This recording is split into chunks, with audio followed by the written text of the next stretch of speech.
This is a violation! I'm calling the police!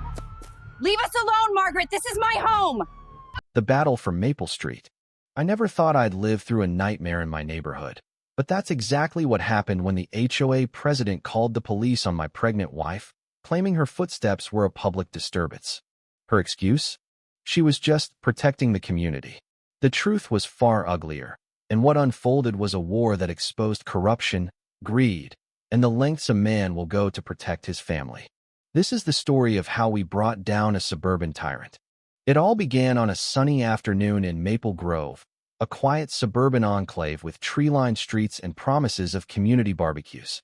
My wife, Emily, 7 months pregnant and radiant with that serene glow only expectant mothers have, was watering our petunias when I first met Margaret Hensley.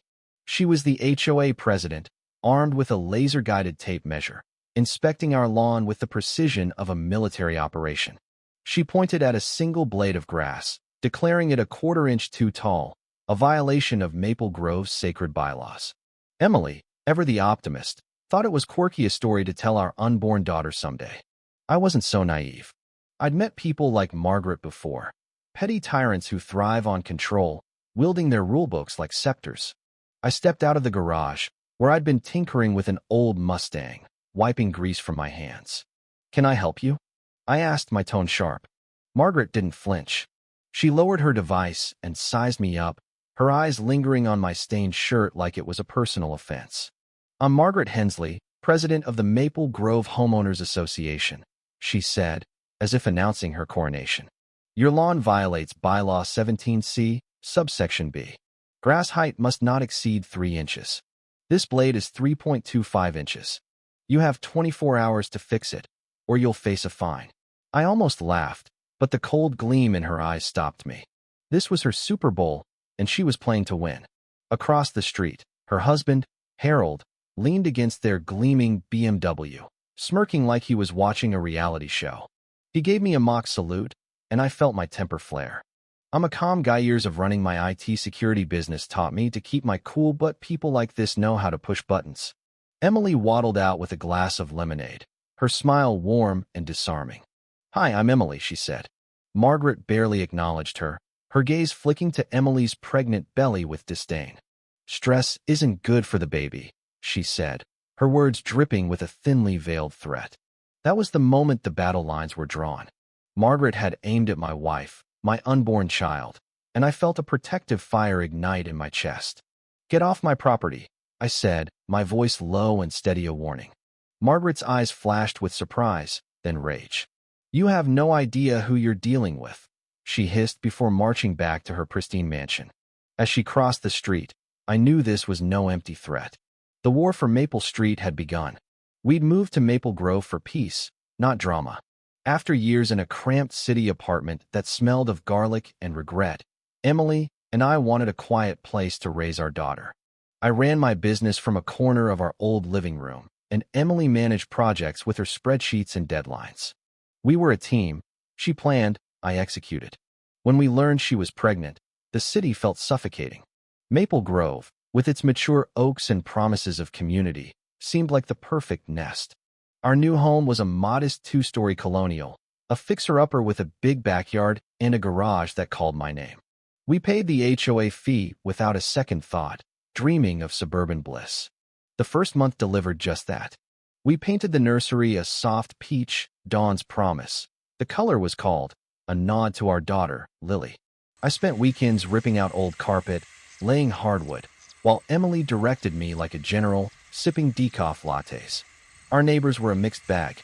The Thompsons, an elderly couple, brought us a pecan pie. The Coopers had 2 kids and a Labrador. Then there was Walter, a retired history professor who lived 2 doors down. His lawn was a wildflower jungle, his mailbox painted like a tie-dye shirt, and his flock of plastic flamingos rearranged daily into bizarre formations.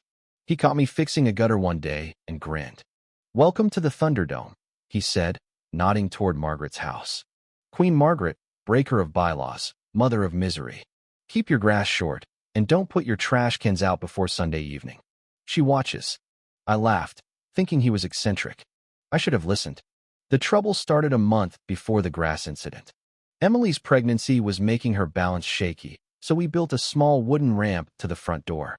3 days later, a letter arrived on embossed Maple Grove stationery, citing a violation of Covenant 34F for an unapproved structural modification. Emily, practical as ever, filled out the approval forms, explaining the medical necessity.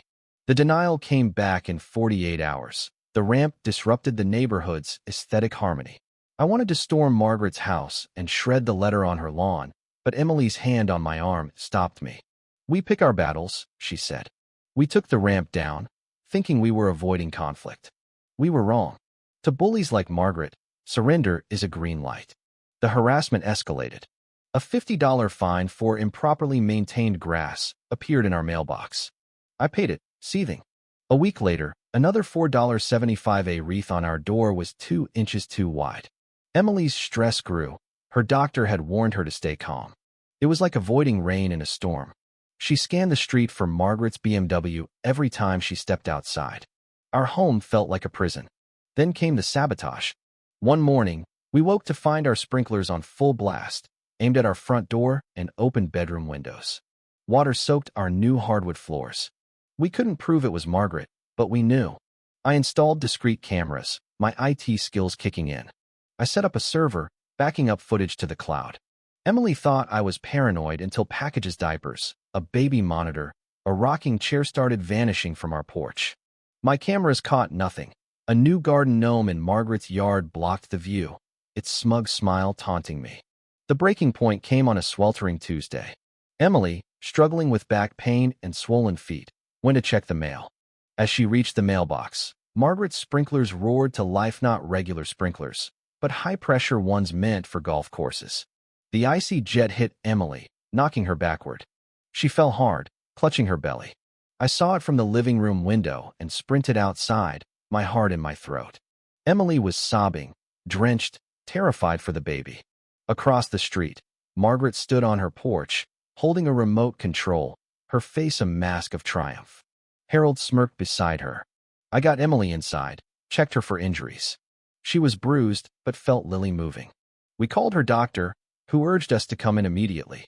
As I helped Emily to the car, I locked eyes with Margaret. My rage hardened into something cold and sharp. This wasn't about grass or wreaths anymore. This was war. The drive to the doctor's was agonizing. Emily clutched my arm, silent, her hand on her belly. My mind replayed her fall, Margaret's smirk, over and over. The doctor confirmed Lily was fine, just bruises for Emily. But something in me shifted. The hot-headed Jack who wanted to punch walls was gone, replaced by a calculating strategist. I checked the cameras when we got home. The footage was grainy but clear. The sprinklers, Emily's fall, Margaret with the remote. It was our first piece of ammunition. Emily, her fear now anger, asked, "What do we do, Jack?" I grabbed a legal pad. We build a case. We document everything, every fine, every threat, every sprinkler ambush. We make it undeniable. Our lives changed. By day, we were expectant parents. By night, private investigators. Emily created a spreadsheet tracking dates, incidents, evidence, and costs. I upgraded our cameras to high definition with night vision, added audio devices, and checked state surveillance laws. Our home became a fortress aimed at Margaret's house. Margaret and Harold escalated, mistaking our silence for weakness. Anonymous complaints flooded city agencies. A fake gas leak brought the fire department, and a non-existent dog triggered animal control. We explained each time, showing our file of HOA letters, adding to Emily's spreadsheet. Walter became our ally, dropping by with beer and intel. "Heard Margaret's been sniffing around the post office about your mail," he'd say, adjusting a flamingo. "Get a P.O. box." The stress wore on Emily. She barely slept, jumping at every noise. I channeled my rage, digging into public records for dirt on Margaret and Harold. Their digital footprint was pristine, too pristine. Then, one Friday night, I caught Harold on camera tampering with our utility panel. Our power cut out, along with the entire block. He stood in his yard, watching our house in the moonlight. It was a federal offense, but I didn't call the police. A new plan formed. I didn't just want to stop them. I wanted to destroy them. I pivoted to their digital lives. My company finds corporate vulnerabilities. Now, I was the hacker. The HOA website was a security disaster, with an outdated plugin begging to be exploited. I slipped into their server, heart pounding with exhilaration. I found the financials, monthly 5-figure payments to Suburban Enhancement Services, LLC, for vague community beautification. A quick search revealed the company was a shell, registered to Herald. It hit me. They were embezzling HOA dues, funneling money through their fake company. The fines, the harassment, it was all to intimidate residents into compliance or drive them out, lowering property values for their land grab. This wasn't just greed, it was a criminal enterprise. We were a threat because we might ask questions. The sprinkler attack on Emily was meant to scare us into submission. I had proof bank transfers, invoices, and Harold's name on the LLC. But handing it to the police felt too easy. They deserved more than a quiet arrest. I wanted them humiliated, exposed. I weighed my options. Calling the police risked a drawn-out legal battle. Their lawyers could claim my evidence was illegal. Leaking the files to neighbors could spark chaos, maybe violence. Then there was my plan. A trap to make them confess on camera, undeniable and public. It was risky, but it felt right. I ran it by Walter, sharing the harassment, but not the hacking. He told me a story about a bullying professor whose rare manuscripts vanished, forcing his retirement. Sometimes you need a dragon to fight a dragon, he said. I had my answer. The plan was simple: exploit their greed and arrogance. I crafted a fake request for proposal, RFP, for a massive HOA security contract, cameras, sensors, 24/7 monitoring with a budget to make Harold drool. Posing as a wealthy tech mogul, I emailed the HOA board, suggesting a local company get priority. I knew Margaret would push Harold's firm. She took the bait, reading the planted letter with a predatory grin. 2 days later, Margaret called my fake persona, her voice sickly sweet. She proposed a meeting at my property. I lied, saying the house was under renovation, but my friend Jack Carter would meet them. Emily, on bed rest, became mission control, monitoring cameras and audio from her recliner. We hid pinhole cameras in a bookshelf, a smoke detector, a picture frame, and a plant, streaming to her laptop and a cloud server. At 7 p.m., Margaret and Harold arrived, dressed like corporate sharks. I wore a dust mask and cap, blending into the renovation chaos. My boss wants efficiency, I said, hinting at kickbacks. Their eyes lit up. When I mentioned their offshore account, their faces froze. Margaret snarled, "You, the IT guy? You've been digging." I admitted it, revealing the cameras. Harold lunged, smashing the plant camera, thinking he'd won. 3 others kept recording. The air turned dangerous. Margaret called for code red, backup, and Harold blocked my path to the door. Emily's voice boomed through the speakers. "Get out now. The police are coming."